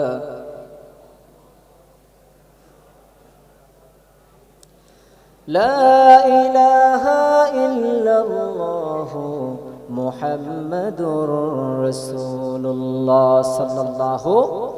এজন্য রব্বুল আলামিন বললেন তোমরা সালাত কায়েম করবা, সালাত আদায় করবা। আবার সালাত যখন আদায় করবা ধীরস্থতার সাথে আদায় করবা। সালাত কি ধীরস্থতার সাথে আদায় করতে বলেছেন কে? আরো জোরে বলেন। এজন্য রব্বুল আলামিন সূরা মুমিনুনের মধ্যে বললেন ক্বাদ আফলাহাল মুমিনুনাল্লাযীনা হুম ফি সালাতিহিম খাশিউন। রব্বুল আলামিন বলেন সফল হয়েছে মুমিনরা, সফল হয়েছে তারা ঈমান এনেছে যারা, ঠিক কিনা? আমরা ঈমান এনেছি কার উপরে? আরো জোরে বলেন। তাহলে আমরা সফল হয়েছি কি হয় নাই? আল্লাহ বললেন ঈমান এনেছে যারা সফল হয়েছে তারা। আর যারা ঈমান এনেছে তারা খুশু খুজুর সাথে সালাত আদায় করবে। কার কথা? আল্লাহ বললেন তোমরা ধীরস্থতার সাথে সালাত আদায় করবা, ধীরস্থতার সাথে নামাজ আদায় করবা, সুন্দরভাবে সালাতের মধ্যে মনোযোগ সহকারে নামাজ আদায় করবা। কিন্তু যখন আমরা নামাজে দাঁড়িয়ে যাই তখন আমাদের মন থাকে বাজারের দিকে, ঠিক কিনা? আমরা যখন সালাতের মধ্যে দাঁড়িয়ে যাই যুবকদের মন থাকে অন্য জায়গায়, ঠিক কিনা? আমরা যখন সালাতের মধ্যে দাঁড়িয়ে যাই আমাদের মন থাকে চায়ের দোকানে কি গল্প হয়েছে, ঠিক কিনা? আমরা যখন নামাজের মধ্যে দাঁড়িয়ে যাই আমাদের মন থাকে বিভিন্ন জায়গায়, কিন্তু বিভিন্ন জায়গায় মন যাওয়া যাবে নাকি? কথা বলেন। বিভিন্ন জায়গায় মন আমাদের যাওয়া যাবে না, আমাদের মন স্থির করতে হবে, ঠিক কিনা? মন স্থির করতে হবে, সুন্দরভাবে মনটা রাখতে হবে। যদি সুন্দরভাবে স্থিরতার সাথে নামাজ না আদায় করেন নামাজ কি কবুল হবে নাকি? কথা বলেন না কেন? আপনি মনে করবেন এই নামাজটা আমার জীবনের শেষ নামাজ, ঠিক কিনা? যদি আপনি মনে করতে পারেন এই নামাজটা আমার জীবনের শেষ নামাজ, তাহলে নামাজের মধ্যে ধীরস্থতা আসবে, ঠিক কিনা? আপনি তো মনে করেন মরণের কোনো গ্যারান্টি আছে নাকি? কথা বলেন না কেন? যে কোনো মুহূর্তে যে কোনো সময় আপনার সামনে আজরাইল আসতে পারে কি পারে না? কথা বলেন না কেন? রাত 12টার সময় আজরাইল আসতে পারে কি পারে না? আপনি এখান থেকে জালসা শুনে ঘুমাতে গেলেন, রাত 3টার সময় যদি আজরাইল আসে করার কিছু আছে নাকি? কথা বলেন না কেন? আবার এমনও হতে পারে এখানে আশিক বিল্লাহ কিছুক্ষণ আগে আলোচনা করে গিয়েছে, ফজরের সময় মুয়াজ্জিনের জবান থেকে শুনতে পাবেন আশিক বিল্লাহ দুনিয়া থেকে বিদায় হয়েছে। হতে পারে কি পারে না? কথা বলেন না কেন? কারণ মরণের কোনো গ্যারান্টি, মৃত্যুর কোনো গ্যারান্টি নেই। যে কোনো মুহূর্তে যে কোনো সময় আমার মওত হয়ে যেতে পারে, মরণ হয়ে যেতে পারে। এজন্য রব্বুল আলামিন বললেন সুম্মা ইলাইনা তুরজাউন। সমস্ত মানুষ সব প্রত্যাবর্তনশীল একজনের দিকে, তিনি কে?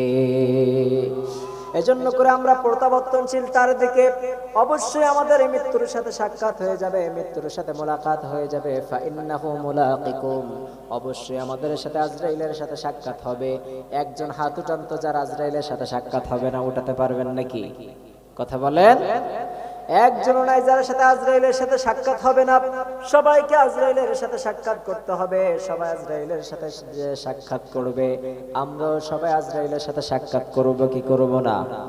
কথা বলেন। সবাইকে আজরাইলের সাথে সাক্ষাৎ করতে হবে, আমাকেও করতে হবে, আপনাকেও করতে হবে। এজন্য মরণের কোনো গ্যারান্টি নাই। যখন আমরা নামাজের মধ্যে দাঁড়িয়ে যাব মনে করবেন এই নামাজটা আমার জীবনের শেষ নামাজ। মনে করতে পারবেন? মনে করতে পারবেন? মনে করতে পারি না আমরা যে এই নামাজটা আমার জীবনের শেষ নামাজ। আচ্ছা, যদি আপনাকে বলা হয় যে আপনাকে রাত 12টার সময় ফাঁসি দেওয়া হবে, ফাঁসির আগে আপনার মনের আশা কি? তো মনের আশা একটাই থাকবে যে আমরা 2 রাকাত সালাত আদায় করতে চাই, ঠিক কিনা? কথা বলেন। আমার কথা বুঝতেছেন? হ্যাঁ, আমার কথা বুঝতেছেন? আপনাকে যদি বলা হয় আপনার রাত 12টার সময় ফাঁসি, বা এখন কয়টা বাজে? এখন 11টা 40 বাজে। তো 11টা 40 বাজে মনে করেন যে আপনাকে 12টায় ফাঁসি হবে, আর সময় আছে মাত্র 20 মিনিট। এখন কি করবেন আপনি? আপনি চাইবেন যে আমার সাথে 2 রাকাত নামাজের সুযোগ দেওয়া হোক। কথা বলেন। তো এই 2 রাকাত নামাজ যখন পড়তে যাবেন তখন যে উজু বাঁধতে যাবেন, উজু করতে যাবেন, ওই দিনের উজুটা কি আজকের উজুর সমান হবে? কথা বলেন। এত সুন্দর করে উজু করবেন, কারণ এটা জীবনের শেষ উজু, ঠিক কিনা? আপনি সুন্দরভাবে উজু বানাবেন, সুন্দরভাবে আপনি পোশাক পরবেন, সুন্দরভাবে আতর পরবেন। এরপরে যাই নামাজের পাটিতে দাঁড়িয়ে যাবেন, নামাজের পাটিতে দাঁড়িয়ে যাবেন। এরপরে ওই দিন আল্লাহু আকবার বলবেন। ওই দিন কোনো টেনশন থাকবে না। কি আর কোনো ছেলের টেনশন থাকবে, মেয়ের টেনশন থাকবে নাকি? কথা বলেন। কারোর টেনশন থাকবে না। আপনার সন্তানের কোনো টেনশন নাই, ছেলের কোনো টেনশন নাই, মেয়ের কোনো টেনশন নাই, আত্মীয় স্বজনের কোনো টেনশন নাই, বন্ধু বান্ধবের কোনো টেনশন নাই। আপনি তো জানতে পারতেছেন কিছুক্ষণ পরে আমার তো ফাঁসি হয়ে যাবে, ঠিক কিনা? আপনি ওই দিনের উজুটা কেমন ভাবে বানালেন? ওই দিনের আপনি নামাজের মধ্যে যখন দাঁড়িয়ে যাবেন, সূরাতুল ফাতিহা তেলাওয়াত করবেন। এরপরে রুকুতে চলে, এরপরে আরেকটা সূরা মিলাবেন, এরপরে রুকুতে চলে যাবেন। এরপরে সিজদায় যাওয়ার পরে দুনিয়ায় যত পাপ করেছিলেন সব পাপ আপনার মনে আসবে, ঠিক কিনা? অনেক অন্যায় করেছি, অনেক গুনাহ করেছি, অনেক অন্যায় করে ফেলেছি। দু চোখের পানি আর ধরে রাখতে পারবেন নাকি? কথা বলেন। দু চোখের পানি আর ঠেকে রাখতে পারবেন না, আটকে রাখতে পারবেন না। দু চোখের পানি পড়তেই থাকবে। দু চোখের পানি দিয়ে আপনার দাড়িগুলো ভেজে যাবে, বুকটা ভেজে যাবে, যায় নামাজ ভেজে যাবে। এরপরে আপনি রাব্বুল আলামিনের কাছে বলবেন, রাব্বুল আলামিন অনেক পাপ করে ফেলেছি, অনেক অন্যায় করে ফেলেছি, রাব্বুল আলামিন আমার জিন্দেগির গুনাহগুলো মাফ করে দেন, ঠিক কিনা? আপনি রবের কাছে সুন্দর করে মাপ চাইবেন আর বলবেন, রাব্বুল আলামিন যত জীবনে অন্যায় করেছি, অন্যায় তো অনেক করে ফেলেছি, আপনি যদি মাফ না করেন পৃথিবীর কে আছে আমাকে মাফ করবে, ঠিক কিনা? এরপরে আপনি নামাজ শেষ করবেন। নামাজ শেষ করে আপনি যখন মোনাজাতে চলে যাবেন, এত সুন্দর করে নামাজ আদায় করলেন, এখন সুন্দর করে নামাজ আর কোনোদিন আদায় হবে নাকি? কথা বলেন না কেন? নামাজে মনোযোগ আনার একটাই কারণ হবে, একটাই উপায় হবে, আপনি মনে করবেন এই নামাজটা আমার জীবনের শেষ নামাজ, ঠিক কিনা? আপনি যখন নামাজে দাঁড়াবেন কি মনে করবেন? কথা বলেন। আপনি যখন নামাজে দাঁড়াবেন মনে করবেন, এই ওইদিকে ফিরাই দেন, শ্রোতাদের দিকে ফিরাই দেন বক্স। আপনি যখন মনে করবেন যে এই নামাজটা আমার কি নামাজ? শেষ নামাজ, তাহলে কিছুটা হলেও ফিল করতে পারবেন যে আমি নামাজ আদায় করতেছি। আমাকে বাইরে মন গেলে হবে, আমার মনটা বাইরে যাওয়া যাবে না। যদিও মন চলে যায় মুহূর্তের মধ্যে, আবার মনটা ভিতর আনতে বলেছেন মুহাম্মদ সাল্লাল্লাহু। রাজি আছেন? তাহলে আমরা সূরা ফাতিহার কিছু তাফসীর শুনবো। সূরা ফাতিহা থেকে আমরা সূরা ফাতিহা থেকে তেলাওয়াত করেছি, 4টা আয়াত তেলাওয়াত করেছি। এই 4টা আয়াতের কিছু সারাংশ শুনবো ইনশাআল্লাহ। তো আমাদের প্রথম অংশ হচ্ছে আলহামদুলিল্লাহি রাব্বিল আলামিন। সমস্ত প্রশংসা একজনের জন্য, তিনি কে? কথা বলেন। সমস্ত প্রশংসা কার? কথা বলেন। সমস্ত প্রশংসা আল্লাহ তাআলার জন্য, যিনি গোটা পৃথিবীটা সৃষ্টি করেছেন। আলহামদু, প্রশংসা তারই, কারণ প্রশংসা পাওয়ার মালিক তো তিনি, যিনি আমাকে এত কিছু দিয়েছেন, কত কিছু দান করেছেন, এত কিছু যে দিয়েছেন, এই কিছু অভাব আপনার যা দিয়েছেন সবকিছুর নিয়ামতের শুকরিয়া আদায় করে শেষ করতে পারবেন? কথা বলেন। এই যে বাজনা কেমন একটা হচ্ছে যেন মাইকে, ভাইজান শব্দটা কেমন যেন একটু বাজা বাজা মনে শব্দ হচ্ছে, কি হচ্ছে? একটু ঠিক করে দেন তো, বলেন তো এটা হচ্ছে, এটা ঠিক করেন। সাউন্ড সিস্টেম ভাই আমি প্রথম থেকেই ভালো পাচ্ছি না, কি যে হচ্ছে। যদি সাউন্ড সিস্টেম ভালো না হয় তাহলে শ্রোতা শুনবে কেমনে রে ভাই? সাউন্ড সিস্টেমটা একেবারে সুন্দর করতে হবে। এই যে সাউন্ড সিস্টেম একদম 2 নাম্বার সাউন্ড সিস্টেম, হয়তো কাজ বোঝে না, সাউন্ড সিস্টেম ভালো কাজ বোঝে না।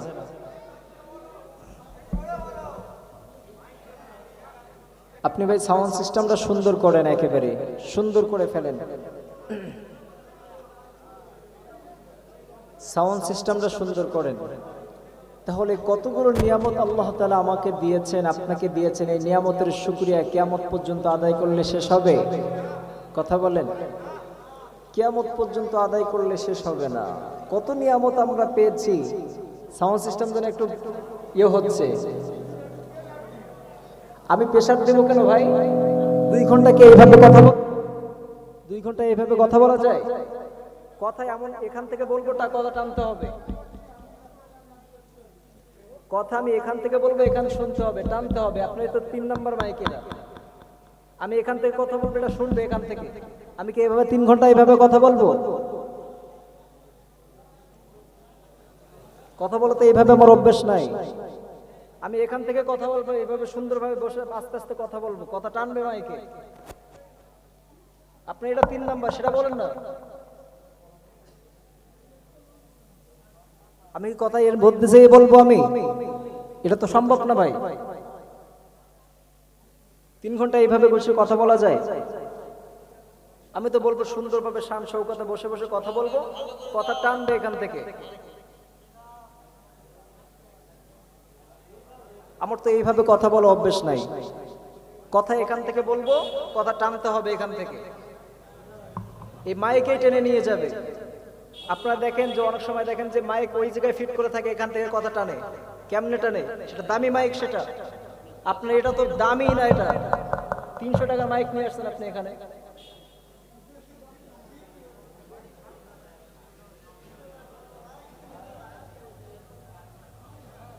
আমি যদি কথা যদি বলি টানা টানে কথা, আমার হৃদয়ের সবগুলো শক্তি দিয়ে কি আমি কথা বলবো? এটা আপনি দামি মাইক আনেন এখানে, এটা যখন কথা টানে আমার এখান থেকে এতটুকু, যদি এক বিঘে তো ডিফারেন্স না, যদি কথা না টানে তাহলে নিয়ে আসেন কি করতে আপনারা? এর ব্যবসা বাদ দিয়ে দেন তাহলে।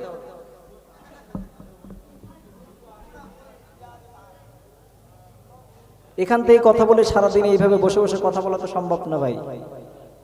তারপরেও বলছি এখান থেকে বসে বসে এইভাবে কথা বলি না আমি কখনো। আমার প্রত্যেকটা আলোচনা আপনারা যদি ইউটিউবে সার্চ করেন দেখবেন যে আমি এইভাবে বসে বসে কথা বলছি। আমার কথা প্রত্যেকটা টানছে মাইকে।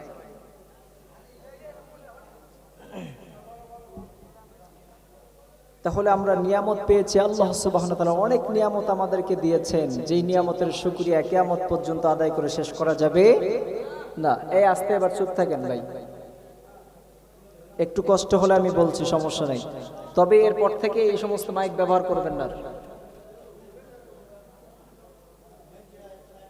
যাই হোক,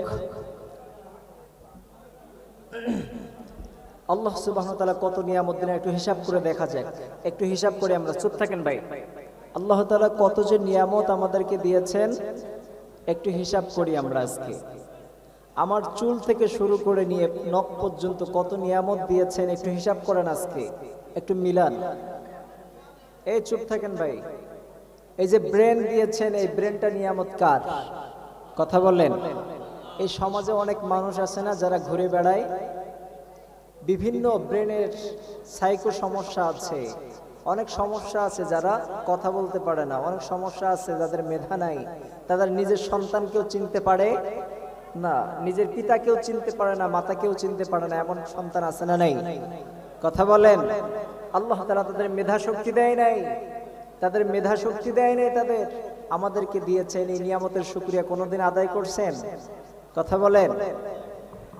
এরপরে রাব্বুল আলামিন আমাদেরকে কথা বলার শক্তি দিলেন। অনেক মানুষ আছে সমাজের মধ্যে যারা কথা বলতে পারে না, আবার রাব্বুল আলামিন আমাদেরকে জিহ্বা দিলেন স্বাদ আস্বাদন করার জন্য, আবার রাব্বুল আলামিন দেখার জন্য চোখ দিলেন। কিন্তু এই সমাজের মধ্যে অনেক মানুষ আছে যারা চোখে দেখে, কিন্তু রাব্বুল আলামিন আপনাকে আমাকে দেখার জন্য চক্ষু দিলেন, কাজ করার জন্য হাত দিলেন। অনেক মানুষ আছে তাদের হাত নাই, ঠিক কিনা? আবার অনেক মানুষ আছে যাদের পাও নাই, কিন্তু রাব্বুল আলামিন আমার এত কিছু নিয়ামত দান করলেন, আমার মেধা দিলেন, দেখার জন্য চোখ দিলেন, খাওয়ার জন্য জিহ্বা দিলেন, দাঁত দিলেন, দেখার জন্য চোখ দিলেন, কথা বলার জন্য জবান দিলেন, এরপরে কাজ করার জন্য হাত দিলেন, হাঁটার জন্য পা দিলেন। কত নিয়ামত রাব্বুল আলামিন আমাদেরকে দিলেন, নিয়ামত দ্বারা সাজালেন, ভরপুর করলেন। এই নিয়ামতের শুকরিয়া যদি কিয়ামত পর্যন্ত আদায় করেন কোনোদিন শেষ করা যাবে নাকি? কথা বলেন না কেন? এজন্য রাব্বুল আলামিন বলেন, লা ইন শাকারতুম লাযীদান্নাকুম ওয়া লা ইন কাফারতুম ইন্না আযাবি লাশাদীদ। রব্বুল আলামিন বললেন, গোলাম শোনো শোনো, আমি রব্বুল আলামিন তোমাদেরকে নিয়ামত দিলাম, নিয়ামত পাওয়ার পরে যদি শুকরিয়া আদায় করো, আমি রব্বুল আলামিন তোমার নিয়ামতটাকে বাড়িয়ে দিব। কার কথা?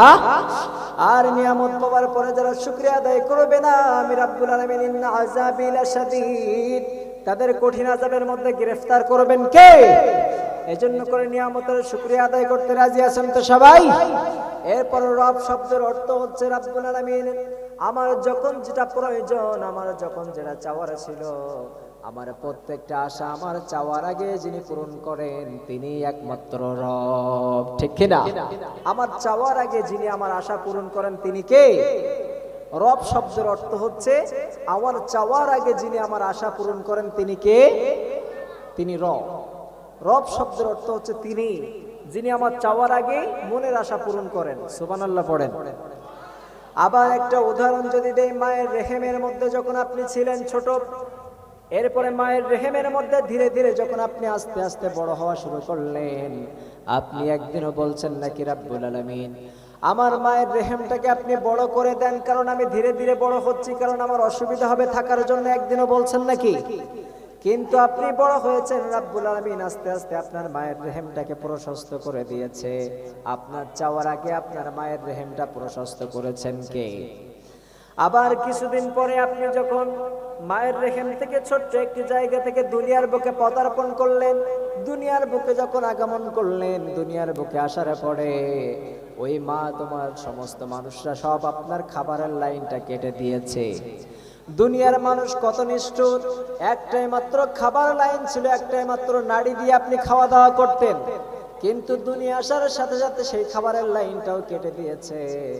আপনি কান্না করে করে চিৎকার করে বলছেন রব্বুল আলামিন একটাই মাত্র খাবারের লাইন ছিল, একটাই মাত্র আপনাকে খাবারের লাইন আমাকে আপনি দিয়েছেন, কিন্তু দুনিয়ার মানুষ কত নিষ্ঠুর, সেই একটাই খাবারের লাইন আমার কেটে দিয়েছে, এখন খাবো কি? রব্বুল আলামিন বললেন, গোলাম চিন্তার কোনো কারণ নাই, চিন্তা করার কোনো কারণ নাই, আমি রব্বুল আলামিন একটাই লাইন দুনিয়ার মানুষ তোমাকে কেটে দিয়েছে, একটাই খাবারের লাইন ছিল দুনিয়ার মানুষ কেটে দিয়েছে, কিন্তু আমি রব্বুল আলামিন তোমার মায়ের বুকের মধ্যে একটা লাইন কেটে দিয়েছে, তোমার মায়ের বুকের মধ্যে দুইটা খাবারের লাইনকে আমি রব্বুল আলামিন ওপেন করে দিয়েছি। সুবহানাল্লাহ। এটাই হচ্ছে রব, যিনি একটা দেওয়ার পরে দুইটা দেওয়ার পরে আপনার মনের আশা পূরণ করেন তিনি কে? আরো জোরে বলেন। যিনি আপনার চাওয়ার আগেই আপনার মনের আশা পূরণ করেন তিনি কে? তিনি হচ্ছেন রব। এরপরে রব্বিল আলামিন, আবার রব শব্দের অর্থ হচ্ছে আপনি এমন ভাবে মিলাবেন যেখানে প্রচন্ড শীত সেইখানে পশু প্রাণীগুলো রব্বুল আলামিন তাদের চামড়াকে মোটা বানিয়েছেন, আবার যেখানে গরম তীব্র বেশি সেখানে পশুর চামড়াগুলোকে হালকা বানিয়েছেন। আপনি যদি আফ্রিকা জঙ্গলের দিকে যান, বরফ যেদিকে পড়ে এই দিকের পশু প্রাণীর চামড়াগুলো পুরা করে দিয়েছেন কে? মোটা করে দিয়েছেন। আবার আপনি সৌদি আরবের দিকে যখন যাবেন সেখানে উটের চামড়াগুলো পাতলা বানিয়েছেন কে? তিনি হচ্ছেন রব। যেখানে যেটা প্রয়োজন সেখানে সেভাবে সেট করেছেন, তিনি হচ্ছেন কে? তিনি হচ্ছেন রব। এরপরে রব্বিল আলামিন, সব জগতের একজন মালিক তিনি কে? আরো জোরে বলেন তিনি কে? সমস্ত জগতের মালিক কয়জন? আরো জোরে বলেন। রব্বুল আলামিন বলেন তাবারাকাল্লাযী বিয়াদিহিল মুলকু ওয়া হুয়া আলা কুল্লি শাইইন কাদির। আল্লাহ বললেন, গোলাম শোনো শোনো, এই পৃথিবীর সমস্ত ক্ষমতাশীল একজন তিনি কে? এই পৃথিবীর একটু ক্ষমতা পাওয়ার পরে তাদের কাছে যাওয়া যায় না, তাদের পাওয়ারের কাছে চলাফেরা করা যায় না, আছে না নাই? কিন্তু মূল পাওয়ারের মালিক কয়জন? মূল পাওয়ারের মালিক কয়জন? কিন্তু একটু ক্ষমতা পাওয়ার পরে তার কাছে যাওয়া যায় না, এমন ব্যক্তি আছে না নাই? একটু ক্ষমতা পাওয়ার পরে তার কাছে চলাফেরা করা যায় না, তার সাথে কথা বলা যায় না, এমন ব্যক্তিত্ব আছে না নাই? কথা বলেন। আছে। কিন্তু আমাদের মূল ক্ষমতার উৎস কে?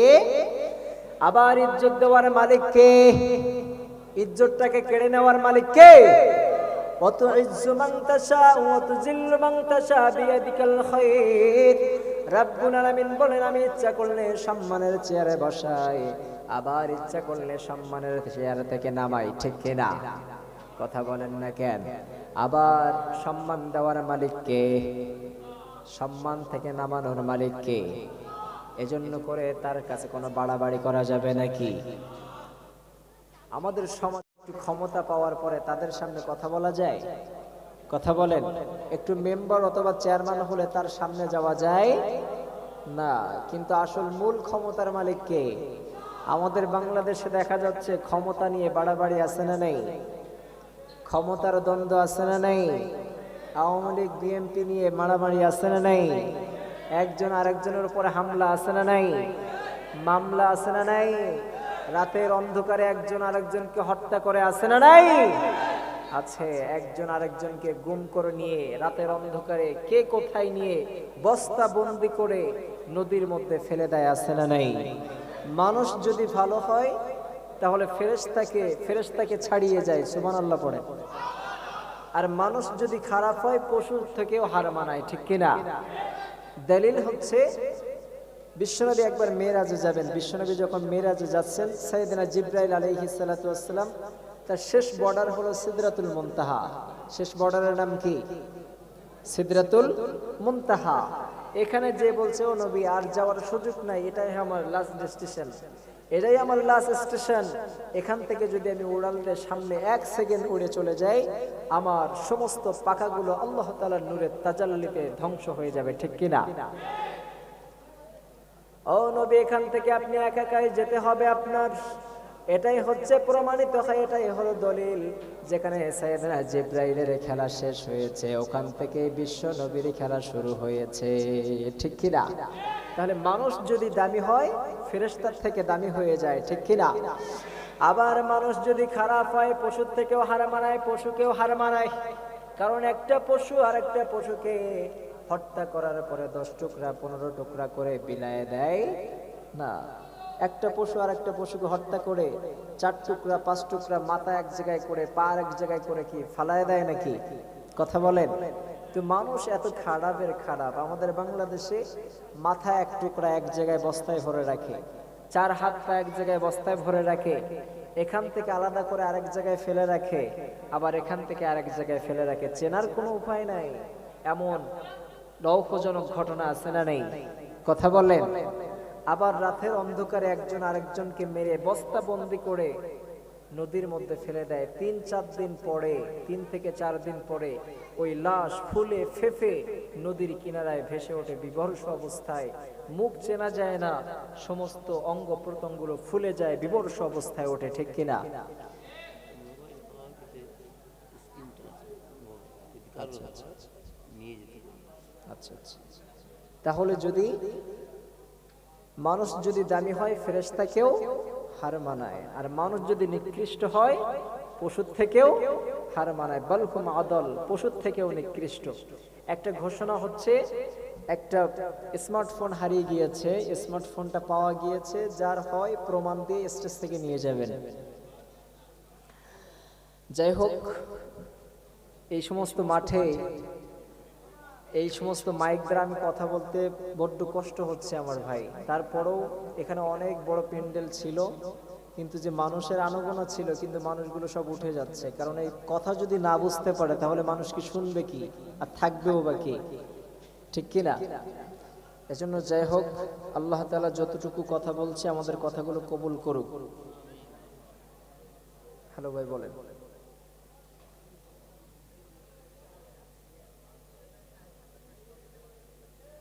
সকালে বলো ভাই, হুজুরকে নিয়ে আসেন, 12টা বেজে গেছে অলরেডি, ঠিক আছে? হুজুরকে নিয়ে আসেন, হুজুরকে নিয়ে আসেন, হুজুরকে নিয়ে আসেন 10 মিনিটের মধ্যে। হুজুরকে নিয়ে আসুক। যেহেতু আপনারা যার জন্য অপেক্ষায় আছেন, আমাদের বাংলাদেশের দ্বিতীয় আমির হামজা। আমাদের বাংলাদেশে তো এখন বর্তমান কাদা ছড়াছড়ির অভাব নাই, একজন আরেকজনকে গালি দেয়, এক বক্তা আরেক বক্তাকে গালি দেয়। এটার মধ্যে দেখছেন আপনারা, তুই ওয়াহাবি, তুই সুন্নি, তুই শিয়া, তুই জামাত, তুই আহলে হাদিস, তুই আহলে কোরআন, গালিগালাজ আছে না নাই? একজন আরেকজনকে গালি দিতেই থাকে সব সময়, ঠিক কিনা? কিন্তু আমি এই গালিগালাজ শিখি নাই, কিন্তু যারা ইসরায়েলের পক্ষ নিয়ে কথা বলে তাদেরকে গালি না দিয়ে থাকা যায়? ইসরায়েলের পক্ষে আমরা কি সাপোর্ট করব নাকি কখনো? কথা বলেন, আমরা ইসরায়েলকে কখনো সাপোর্ট করতে পারি না, কারণ ইসরায়েল আমাদের জানের দুশমন, ঠিক কিনা? ইসরায়েল হচ্ছে নবীদের দুশমন, ঠিক কিনা? ইসরায়েলের হাজার হাজার আমাদের হামাস বাহিনীর ফিলিস্তিনের ছোট ছোট বাচ্চাদেরকে হত্যা করে, তাদেরকে নির্যাতন করে, তাদের মায়ের বুককে খালি করে তারা ফিলিস্তিনকে লাশে পরিণত করেছে, ঠিক কিনা? ফিলিস্তিনের সাথে ইসলামের কোনো সম্পর্ক। কিন্তু বর্তমান সমাজে একটা কথা সোশ্যাল মিডিয়ায় বহুত ভাইরাল হয়ে আছে। এই টপিকে আমি অনেকবার কথা বলেছি, কিন্তু অনেক ভাই বলেছে এই টপিকটা নিয়ে একটু আলোচনা করতে। আমাদের প্রিয় ভাই আবু তোহা মোহাম্মদ আদনান একটা কথা বলেছিলেন যে তুমি যেই মানহাজ নিয়ে কথা বলো, যেই মানহাজ নিয়ে তুমি কথা বলো, ওই মানহাজের মুখে আমি থিতু নিক্ষেপ করি। এমন একটা বাক্য শুনেছেন আপনি? শুনেছেন যে তুমি যেই মানহাজের কথা বলো, ইসরায়েলের পক্ষ নাও, ওই মানহাজকে আমি থুতু নিক্ষেপ করলাম, ঠিক কিনা? তারা পৃথিবীর কোন দল খেপে নাই, লা মাযহাবিরা খেপে গিয়েছে। যারা মাযহাব মানে না, আহলে হাদিস দাবি করে, তাদের গায়ে এত জ্বালা কেন? কারণ তারা ইসরায়েলের তলে তলে তাদের সাথে সম্পর্ক আছে, ঠিক কিনা? আব্দুর রাজ্জাক বিন ইউসুফ এবং তাদের সন্তানকে এক বৈঠকে ইসরায়েলের গুরুকে এক বৈঠকে বসতে দেখা গিয়েছে, ঠিক কিনা? ইসরায়েলের টাকা তোমরা খাবে অবশ্যই, তাদের তো গুণগান তো করতেই হবে, কারণ আমরা ইসরায়েলের গুণগান করতে শিখি নাই, ইসলাম এটা শিখায় নাই আমাদের। কারণ ইহুদি জাতি এমন একটি জাতি, তারা নবীদেরকে ধ্বংস করার জন্য তারা উঠে পড়ে লেগেছিল, ঠিক কিনা? ইহুদিরা এমন একটি জাতি, এরা বিশ্বনবীকে এক ইহুদি মহিলা বিষ পান করে তাকে হত্যা করার চেষ্টা করেছে, ঠিক কিনা? অনেক নবীকেও তারা ইহুদিরা হত্যা করার চেষ্টা করেছে। সাইয়েদনা ঈসা আলাইহিস সালাতু ওয়াস সালামকে হত্যা করার চেষ্টা করেছে, তাকে হত্যা করতে পারছে? কথা বলেন। আল্লাহ সুবহানাহু ওয়া তাআলা তাকে কুদরতি বরকতি হাত দিয়ে তাকে আসমানের মধ্যে উঠায় নিয়েছে। এই ইহুদিরা এমন একটি জাতি যারা প্রত্যেকটা নবীকে নির্যাতন করতে করতে আজ পর্যন্ত এখন মুসলমানদের উপরে নির্যাতন চালিয়ে যাচ্ছে, ঠিক কিনা? গোটা ৭৫ বছর ধরে তোমরা ফিলিস্তিনকে জ্বালিয়েছো, ফিলিস্তিন এবার জবাব দেওয়া শুরু করেছে। ফিলিস্তিন এখন সন্ত্রাসী হয়েছে, তাই না? ফিলিস্তিন কখনো সন্ত্রাসী হতে পারে? ফিলিস্তিন কখনো সন্ত্রাসী হতে পারে? কারণ মুসলমান মার খেতে খেতে এখন মার দেওয়া শিখে গেছে, ঠিক কিনা? ৭৫ বছর মার খেয়েছি, এবার মার দেওয়ার পালা আমাদের, ঠিক কিনা? ফিলিস্তিনের জন্য আমাদের হৃদয়ে কাঁদে, কারণ ভবিষ্যৎ ফিলিস্তিন হচ্ছে ইসলামের মূল ঘাঁটি, ঠিক কিনা? কারণ ইসলামের সূচনা হবে ফিলিস্তিন থেকে, কারণ ইসলামের সূচনা হবে ফিলিস্তিন থেকে, কারণ হচ্ছে ইমাম মাহদী আলাইহিস সালাতু ওয়াস সালাম ফিলিস্তিনে আগমন করবে, ঠিক কিনা? ঈসা আলাইহিস সালাতু ওয়াস সালাম ফিলিস্তিনে আগমন করবেন, বাইতুল আকসাতে তিনি আগমন করবেন। এজন্য আগামী দিনের মুসলমানদের ঘাঁটি হচ্ছে ফিলিস্তিন, ঠিক কিনা? এজন্য ফিলিস্তিনের জন্য আমাদের অন্তর কাঁদে কি কাঁদে না? কথা বলেন। ফিলিস্তিনের জন্য আমাদের অন্তর কাঁদে কি কাঁদে না? যাদের হৃদয়ে ফিলিস্তিনের ভালোবাসা নাই তারা মুনাফিক, ঠিক কিনা? এই মুনাফিকের সাথে ইসলামের কোনো সম্পর্ক, মুনাফিকের সাথে কোরআনের কোনো সম্পর্ক, মুনাফিকের সাথে আমাদের কোনো সম্পর্ক। আমাদের সম্পর্ক থাকতে হবে ফিলিস্তিনের মুসলমান ভাইদের সাথে, ঠিক কিনা? আমাদের সম্পর্ক থাকতে হবে হামাস বাহিনীদের সাথে, ঠিক কিনা? আমাদের হামাস বাহিনী যদি তাদের সামনে যদি মৃত্যুবরণ করে, শহীদ হয়ে যায়, আমাদের অন্তরে ব্যথা লাগে, ঠিক কিনা? আমরা তো জানি আমরা শুধুমাত্র বাঁচার জন্য আসি নাই, আমরা শুধুমাত্র এসেছি ইসলামকে বিজয়ী করার জন্য, ঠিক কিনা? আমরা যদি শহীদ হয়ে যাই জান্নাতে দেখা হবে, আর যদি বেঁচে যাই তাহলে গাজী হিসেবে আমরা বেঁচে থাকবো, ঠিক কিনা? যতগুলো ফিলিস্তিনের শিশুরা দুনিয়া থেকে বিদায় হয়েছে, জান্নাতের ভিতরে তারা নীল সবুজ হয়ে উড়ে বেড়াচ্ছে, ঠিক কিনা? নীল সবুজ পাখির মধ্যে তাদের আত্মাকে ঢুকায় দেওয়া হয়েছে। আল্লাহ তাআলা প্রত্যেকটা ফিলিস্তিনবাসীকে হেফাজত করুক, পড়েন আমিন। ইনশাআল্লাহ আগামী কালের রাষ্ট্র হবে ইসলামী রাষ্ট্র হবে ফিলিস্তিন, এতে কোনো সন্দেহ নাই। কারণ হচ্ছে তিনটা দিকে সব থেকে বড় বড় ভূমিকম্প হবে, একটা হচ্ছে মাগরিব, আরেকটা হচ্ছে মাশরিক। দুইটা কথা এসেছে, আরেকটা হচ্ছে অন্য জায়গায়, সেটা পরে বলবো। কিন্তু পশ্চিম এবং মাগরিব মাশরিক এবং মাগরিবে অবশ্যই ভূমিকম্প হবে, এমন ভূমিকম্প হবে যেই ভূমিকম্পে গোটা রাষ্ট্র তছনছ হয়ে যাবে। এই যে মাশরিক অর্থাৎ পশ্চিম দিকে, কোন দিকে আছে বলেন তো? পশ্চিম দিকে আছে আমেরিকা, পশ্চিমারা আছে কোন দিকে? আমেরিকা। এই আমেরিকা বলে কোনো দেশ থাকবে না ইনশাআল্লাহ। আমেরিকা বলে কোনো দেশ থাকবে না, এটা আমার ভবিষ্যৎবাণী নয়। ১৫০০ বছর আগে বিশ্বনবী এই ভবিষ্যৎবাণী করে গিয়েছে, পড়েন আলহামদুলিল্লাহ। কারণ আমেরিকা বলে কোনো দেশ থাকবে না। যখন আমেরিকা বলে দেশ থাকবে না, তখন তুমি কার কাছে ঠাঁই নিবা? কথা বলেন। আমেরিকা বলে যখন কোনো দেশ থাকবে না, তখন ফিলিস্তিন থেকে মুসলমানদের ঘাঁটি শুরু হয়ে যাবে। আল্লাহ ফিলিস্তিনবাসীকে হেফাজত করুক, পড়েন আমিন। তাহলে আমরা